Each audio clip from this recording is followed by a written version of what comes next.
نحمده ونصلي على رسوله الكريم اما بعد فاعوذ بالله من الشیطان الرجیم بسم اللہ الرحمن الرحیم رب اشرح لي صدری ویسر لي امری واحلل عقدۃ من لسانی یفقهوا قولی۔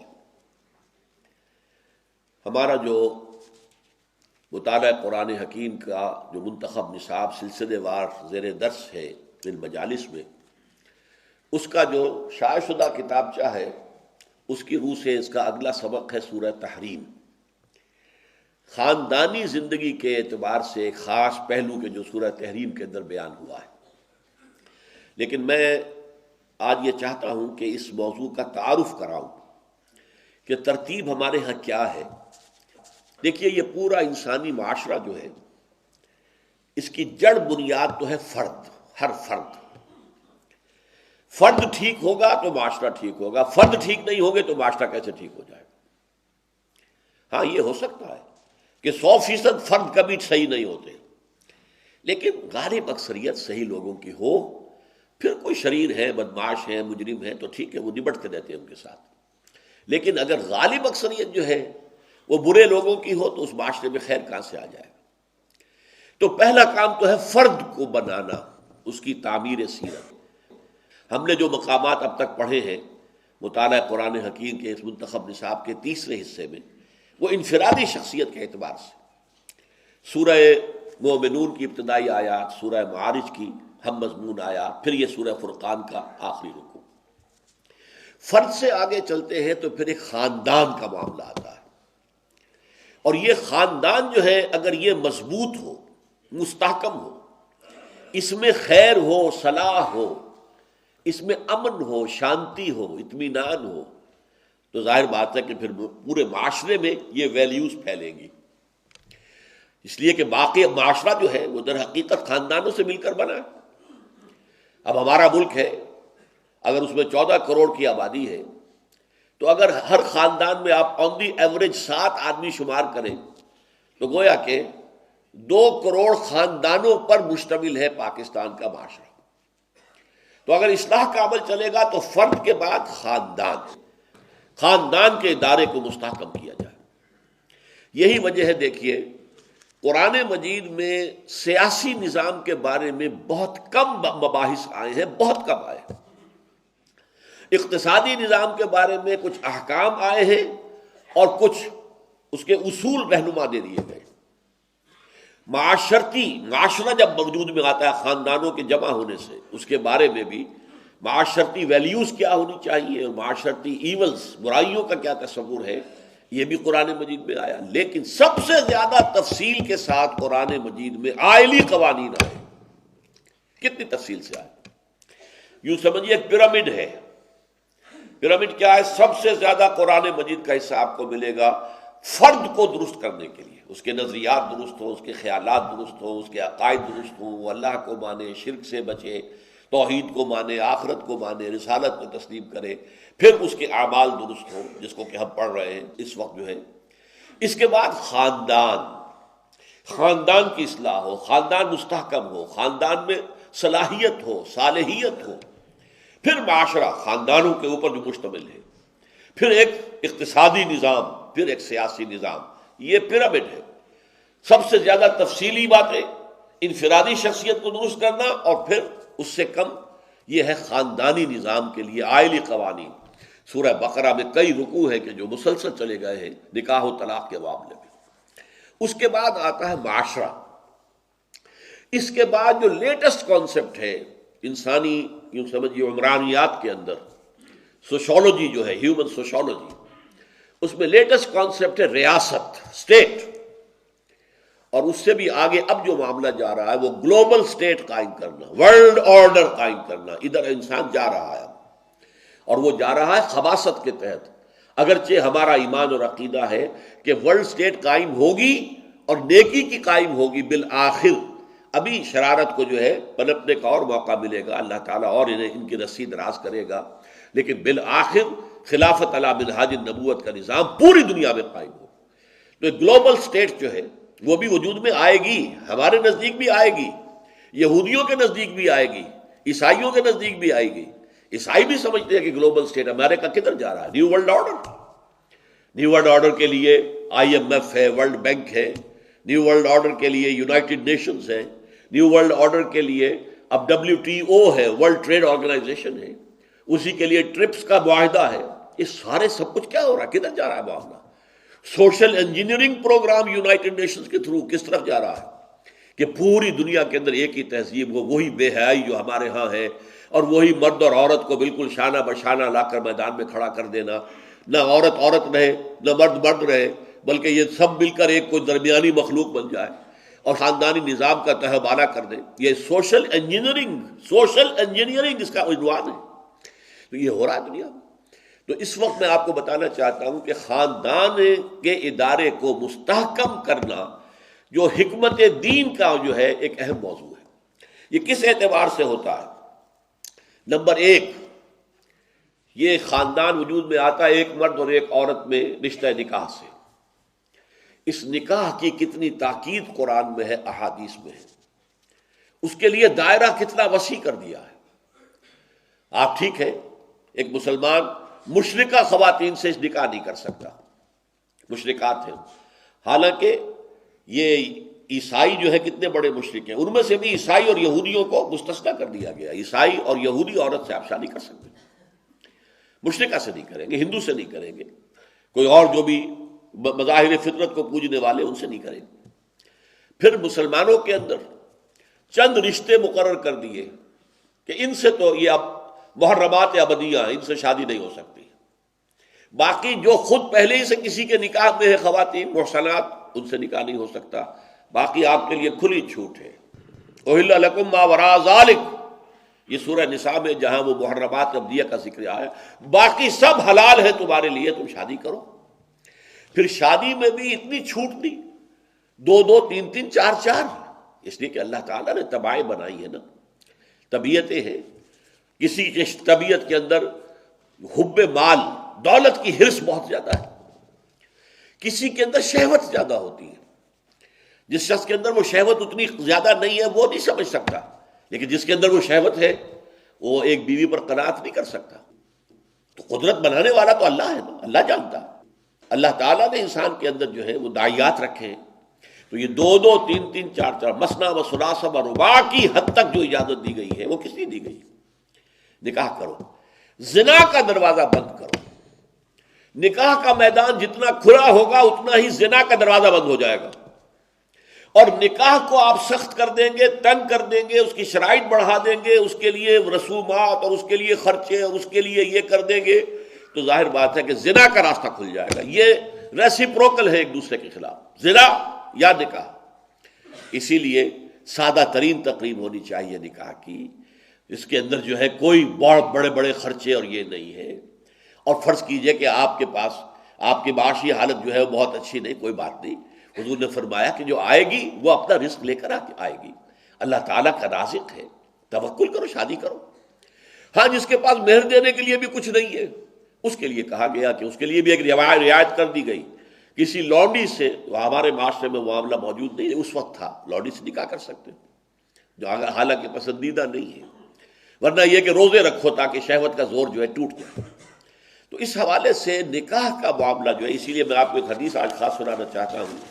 حضور نے فرمایا النکاح من سنتی، یہ تو جو نکاح کا خطبہ ہوتا ہے اس میں ہمیشہ آپ سنتے ہی ہیں، فَمَن لَّمْ يَعْمَلْ بِسُنَّتِي فَلَيْسَ مِنِّي، جان لو جو میری سنت پر عمل نہیں کرتا وہ مجھ میں سے نہیں ہے. یہ جو رہبانیت کا نظام دنیا میں رہا ہے، شادی نہ کرنا، شادی کریں گے 100 کھکیڑ پیدا ہو جائیں گے، کہاں ایک پیٹ کا پالنا، کہاں یہ کہ اب بیوی کو بھی کا رزق چاہیے اور بچوں کے لیے چاہیے، اور بچوں کی یہ مشکلات ہیں اور بچوں کے یہ مسائل ہیں، وہ بیمار ہو رہے ہیں، ان کا مدرسہ ہے، یہ سوچنا. لیکن اس وجہ سے ہم شادی نہ کریں، سختی کے ساتھ روک دیا گیا. یہ راستہ بند ہے شریعت کے اندر. اور بڑی ہدایت کی گئی کہ نکاح جلد سے جلد کرو، بچے اور بچیاں جوان ہو جائیں جلد سے جلد شادی کرو، ورنہ اگر وہ غلط راستے پر پڑ جائیں گے تو وبال والدین پر آئے گا کہ انہوں نے دیر کیوں کی.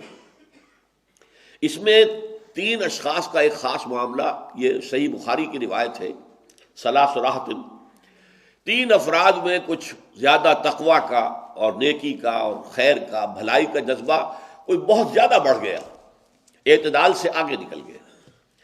تو انہوں نے سوچا کہ پہلے تو ہم پتہ کریں کہ حضور رات کو کتنی دیر نماز پڑھتے ہیں اور کتنی دیر سوتے ہیں، اور حضور مہینے میں کتنے روزے رکھتے ہیں۔ ازواج مطہرات سے جا کے پوچھا، انہوں نے صاف صاف بتا دیا حضور رات کو نماز بھی پڑھتے، سوتے بھی ہیں، اور روزے رکھتے بھی ہیں، نہیں بھی رکھتے۔ تو انہوں نے کہا کہ حضور تو اللہ کے برگزیدہ ہیں، اللہ نے ان کے اگلے پچھلی خطائیں ساری ویسے ہی معاف کر دی ہیں، پھر معصوم ہیں، گناہ تو ان سے ہوئے ہی نہیں، نہ ہو سکتے ہیں، تو ان کے لیے تو اتنی عبادت کافی، ہمارے لیے کافی نہیں ہے۔ ایک نے کہا کہ میں ساری عمر شادی نہیں کروں گا، بس اللہ سے لو لگاؤں گا۔ دوسرے نے کہا میں پوری رات کھڑا رہوں گا نماز کے لیے، میں اپنی کمر جو ہے بستر سے لگاؤں گا ہی نہیں۔ تیسرے نے کہا کہ میں ہر روز روزہ رکھوں گا، کوئی ناغہ نہیں کروں۔ حضور کو اس کی اطلاع ہو گئی، آپ نے طلب فرمایا اور بڑے غضبناک انداز میں فرمایا، یہ آپ کا انداز نہیں ہے عام طور پر۔ غصے میں آپ نے کہا خدا کی قسم میں تم سب سے بڑھ کر متقی ہوں اور سب سے بڑھ کر اللہ سے ڈرنے والا ہوں، اخشاکم و اتقاکم، لیکن میری سنت یہ ہے کہ میں رات کو نماز پڑھتا بھی ہوں، سوتا بھی ہوں، نفلی روزہ رکھتا بھی ہوں، نہیں بھی رکھتا۔ میں نے شادیاں کی ہیں، کتنی شادیاں کی ہیں۔ یہاں پھر وہی لفظ آئے اس کے بعد، من رغب عن سنتی فلیس منی، جان لو کہ تم نیکی کے اندر اس طرح حد اعتدال سے تجاوز کرو گے تو پھر تم مجھ میں سے نہیں ہو، مجھ سے کوئی تعلق نہیں۔ تو پہلی بات جو ہے نکاح کے ضمن میں کہ نکاح کے لیے یہ تاکید۔ نمبر 2، اس نکاح کے ضمن میں یہ بھی نوٹ کر لیجئے کہ عیسائیوں سے بہت بڑی خطا ہوئی۔ ہمارے ہاں بھی یہ کہا گیا ہے کہ ابغض الحلال عند اللہ الطلاق،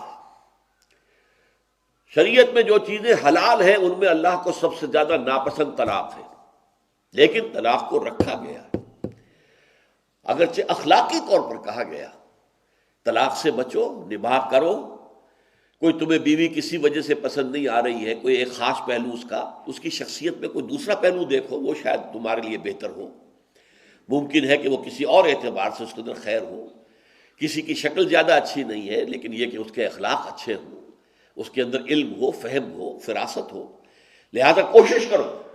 یہ بندھن بندھ جائے تو اس کو آسانی سے توڑنا نہیں چاہیے، اور نکاح کے وقت تو پورا ارادہ ہونا چاہیے کہ یہ پوری زندگی کے لیے ہم عہد کر رہے ہیں۔ عارضی نکاح اسلام میں نہیں ہے، وہ اہل تشیع کے ہاں ہے متع، لیکن ہمارے ہاں وہ حرام مطلق ہے۔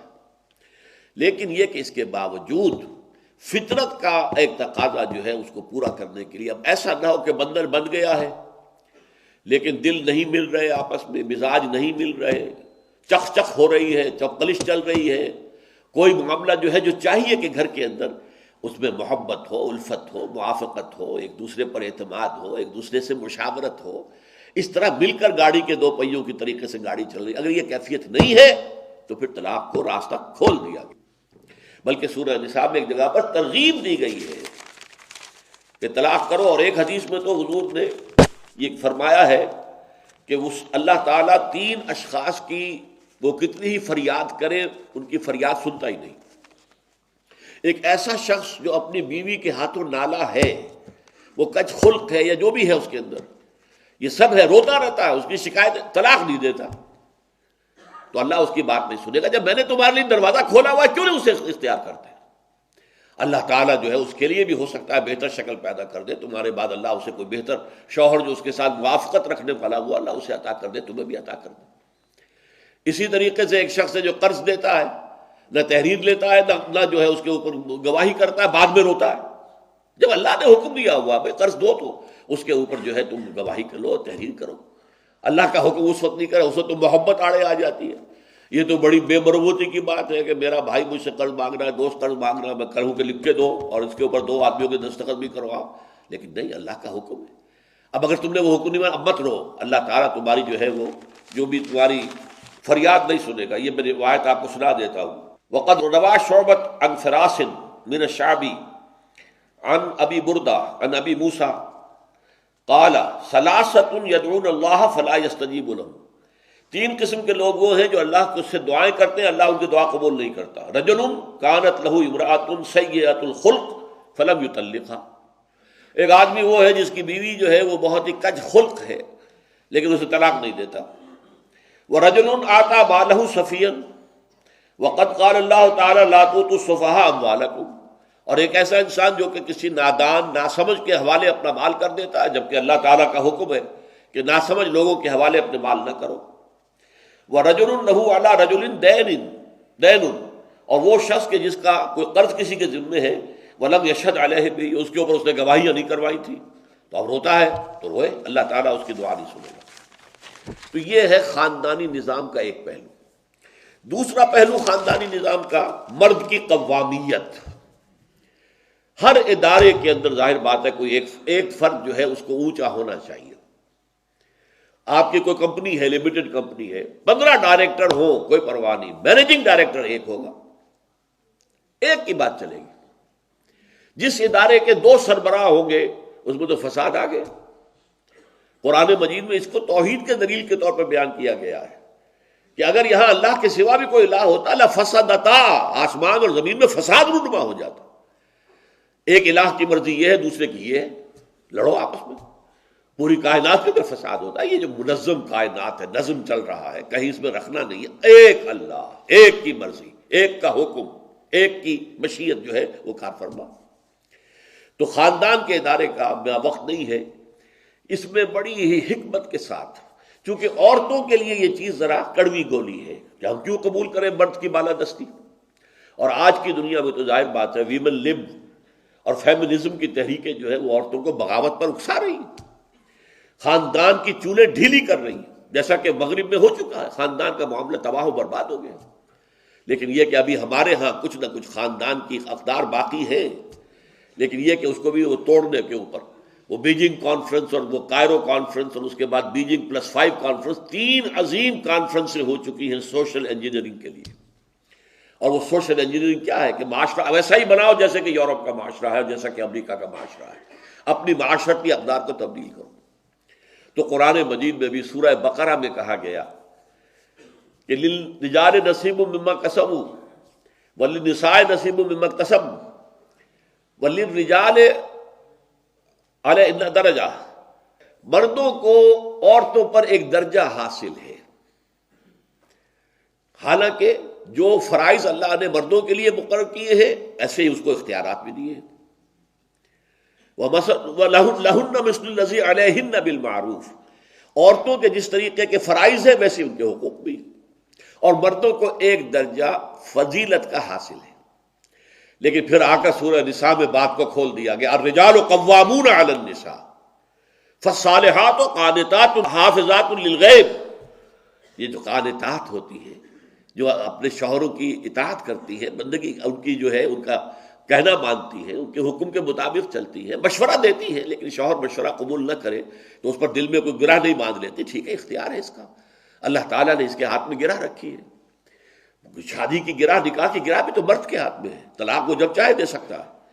عورت طلاق نہیں لے سکتی، وہ تو خلا کرے گی، یا تو عدالت کو بیچ میں ڈالے گی یا برادری کے بڑے لوگوں کو، پنچوں کو درمیان میں ڈالے گی، تو خلا حاصل کرے گی، طلاق دے نہیں سکتی. مرد کو اختیار دیا گیا ہے. بے یدہ عقدۃ النکاح، اس کے ہاتھ میں جو گرہ ہے، جو گانٹھ باندھی گئی ہے یہ شادی کے نکاح کی، اس کا اختیار مرد کے ہاتھ میں. فالصالحات قانتات حافظات للغیب. نیک بیویاں وہ ہیں جو شوہروں کی اطاعت گزار ہیں. یہاں تک حضور نے، یہ تو قرآن کے الفاظ ہیں سورہ نساء کے، حضور نے یہاں تک فرمایا اگر کسی انسان کو سجدہ کرنا جائز ہوتا، کسی انسان کو سجدہ کرنا جائز ہوتا تو میں بیویوں کو حکم دیتا کہ وہ شوہروں کو سجدہ کریں. یہ ہے حکمت نبوی.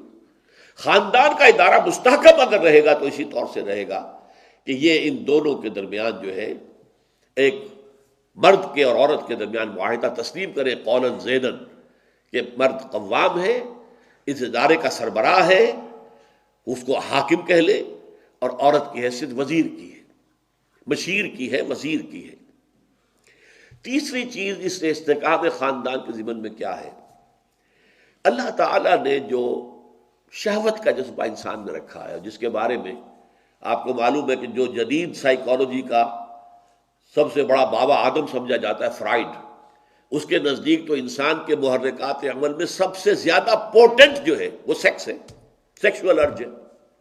ہم اس سے اتفاق نہیں کرتے، اس نے مبالغہ کیا ہے، لیکن اس میں کوئی شک نہیں کہ یہ جو سیکشول ارج ہے یہ بہت قوی ہے، بہت قوی ہے۔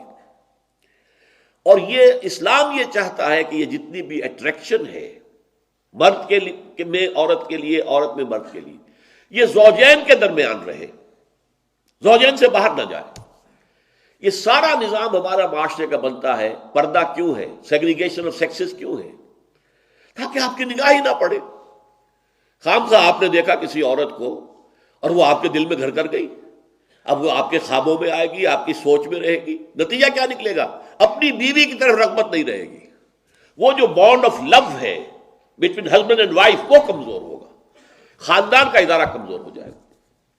یہ سارا معاملہ جو ہے پردہ ہے، حجاب ہے، ستر ہے، اس کے لیے تفصیلی احکام سورہ نور میں ہے، سورہ احزاب میں ہے۔ یہ سب کس لیے؟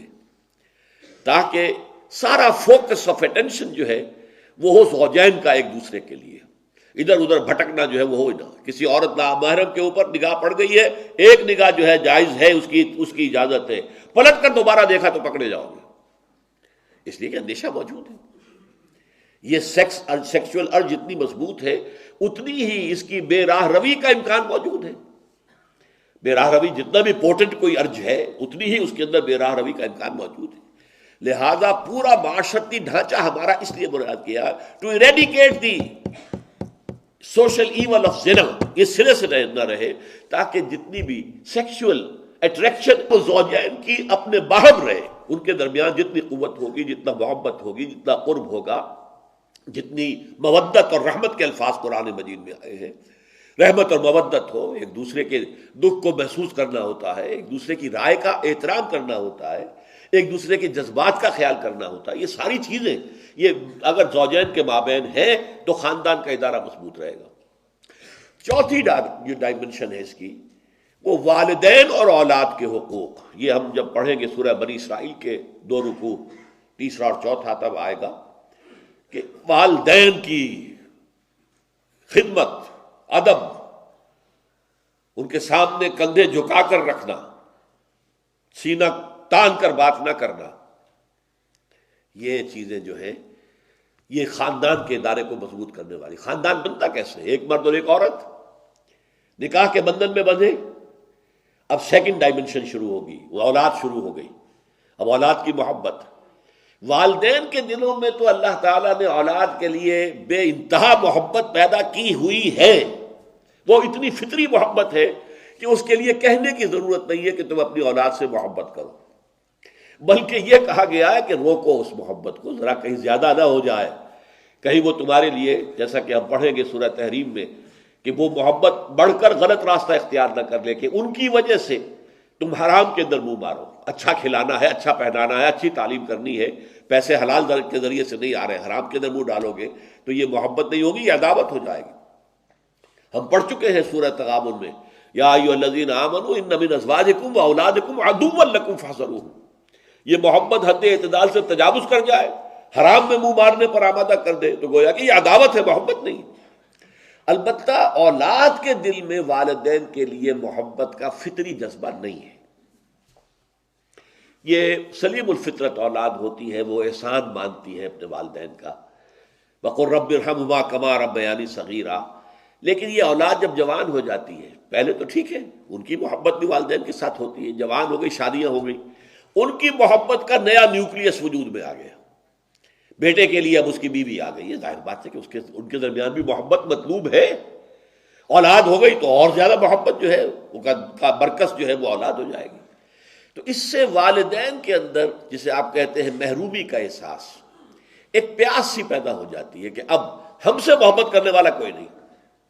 یہ انتہائی شدید آپ کو مغرب میں نظر آتی ہے، بوڑھے والدین کے اندر جس قدر پیاس ہے، جس قدر سینس آف ڈپرائیویشن ہے، بچے ملتے نہیں، گھروں میں رکھنے کو تیار نہیں، بوڑھے لوگوں کو سنبھالنا، ظاہر بات ہے بوڑھے جو ہیں زیادہ بوڑھے ہو جائے تو بچے بن جاتے ہیں، بچوں کی سی ضدیں کرتے ہیں، بچوں کی سی خواہشات پیدا ہو جاتی ہیں، ان کو جھیلنا، اپنے آرام میں ان کو مخل ہونے دینا، اپنے فیصلوں میں ان کو رکاوٹ بننے دینا، یہ پسند نہیں ہے۔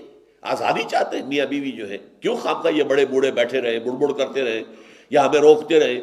لہذا وہ اولڈ ہاؤسز کے اندر جا کر ان کو داخل کرا دو، اللہ اللہ خیر صلی اللہ، وہاں انہیں کھانے پینے کو ہے، اولاد کو دیکھنے کو ترستے رہتے۔ کرسمس کا سب سے بڑا ان کے ہاں جو ہے وہ یہی ہوتا ہے کہ شاید بیٹا یا بیٹی کو آ جائے ملنے کے لیے، بس یہ ہے ان کا احساس محرومی۔ لیکن والدین کے لیے جو ہے قرآن مجید میں کئی مقامات ہیں، وہ میں آپ کو تفصیل سے بتاؤں گا جب سورہ بنی اسرائیل کے ہم رکوع پڑھیں گے۔ اللہ کے حقوق کے فوراً بعد رسول کا حق نہیں، والدین کا حق۔ وَقَضَىٰ رَبُّكَ أَلَّا تَعْبُدُوا إِلَّا إِيَّاهُ وَبِالْوَالِدَيْنِ إِحْسَانًا، والدین کے ساتھ حسن سلوک۔ ہاں اطاعت کا معاملہ ہوگا تو اللہ کے بعد رسول کی اطاعت ہے، محبت کا معاملہ ہوگا اللہ کے بعد رسول کی محبت ہے، لیکن احسان، حسن سلوک، خدمت، دل جوئی، یہ ساری چیز جو ہے تو اللہ تعالیٰ کے حقوق کے بعد سب سے زیادہ فائق حقوق والدین کے، اور ان میں بھی والدہ کا حق 3 درجے فائق ہے والد سے، اس لیے کہ ظاہر بات ہے حملتہ امہ وہنا علی وہن وفصالہ فی عامین، یہ سورہ لقمان کے دوسرے رکوع میں ہم پڑھ چکے ہیں۔ جتنی مشقت ماں جھیلتی ہے، جتنی تکلیفیں وہ اٹھاتی ہے، باپ تو نہیں اٹھاتا اتنی۔ یہ دوسری بات ہے کہ ماں کے لیے بھی اور رات کے پرووائڈر باپ ہے، کماتا وہ ہے، محنت وہ کرتا ہے، لیکن یہ کہ بچے کی ولادت، پیدائش اور پھر پالنا شروع کا زندگی جو ہے اس میں جس قدر بوجھ ماں اٹھاتی ہے باپ تو نہیں اٹھاتا، لہذا 3 درجے اس کے ساتھ حسن سلوک بہتر ہے۔ یہ ہے در حقیقت وہ ڈائمنشنز۔ پھر چوتھی ڈائمنشن پیدا ہوتی ہے، 3rd ڈائمنشن کہیے، جب ان بہنوں بھائیوں میں آپس کی محبت۔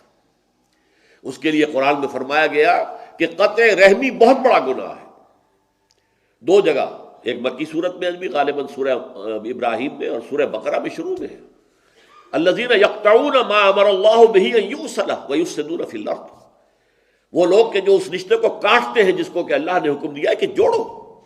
صلہ رحمی، رحمی رشتہ جو ہے، بھائی ہیں بہنیں ہیں، یہ سب کیا ہے؟ ماں کے رحم سے، ایک ہی رحم سے ان کی پیدائش ہوئی ہے، تو تمہیں اس رحم کے اوپر تم جڑے ہوئے ہو، تو صلہ رحمی کرو، آپس میں ایک دوسرے کے ساتھ بھلائی کرو، نیکی کرو، تو یہ ان کا رشتہ ہے آپس میں۔ وہ جیسا کہ سورہ نساء کی پہلی آیت میں بھی، اس میں بھی رحم فرمایا گیا، یا ایھا الناس اتقوا ربکم الذی خلقکم من نفس واحدۃ وخلق منها زوجها وبث منهما رجالا كثيرا ونساء واتقوا الله الذي تساءلون به والارحام ان اللہ کان علیکم رقیبا۔ رحمی رشتوں کا لحاظ رکھو، تو اس طرح خاندان کا ادارہ جو ہے مضبوط ہوتا ہے۔ پہلے بیوی اور شوہر کے درمیان محبت، رافت، باہمی اعتماد، اور پوری سیکشول اٹینشن جو ہے ان دونوں کے مابین مرکوز ہو، ادھر ادھر بھٹکے نہیں۔ پھر یہ ہے کہ اولاد والدین کے ساتھ حسن سلوک کرے۔ والدین اپنی جوانی کو کھپا دیتے ہیں، انویسٹ کر دیتے ہیں اولاد کے اوپر، اب ان کے بڑھاپے میں اما یبلغن عندک الکبر احدہما او کلاہما فلا تقل لہما اف ولا تنہرہما وقل لہما قولا کریما۔ پڑھیں گے ہم انشاءاللہ نیکسٹ کے بعد، اس کے بعد اگلا درس وہی ہے۔ اور پھر بہن بھائیوں کے اندر صلہ رحمی کا تعلق، اس سے خاندان کے ادارے کو مضبوط کرنا، اور قوا انفسکم واہلیکم نارا، اس سے اس خاندان کے اندر اسلام، ایمان، خیر، بھلائی، تقوی کی افزائش کرنا، یہ ہے اصلاح انسانیت کے اندر فرد کی اصلاح کے بعد دوسرا قدم جو ہے وہ خاندان کے ادارے کا استحکام اور اس کی اصلاح ہے۔ اس کے ضمن میں انشاءاللہ تعالی سورہ تحریم کا درس ہوگا۔ بارک اللہ لی ولکم فی القرآن العظیم ونفعنی وإیاکم بالآیات والذکر الحکیم۔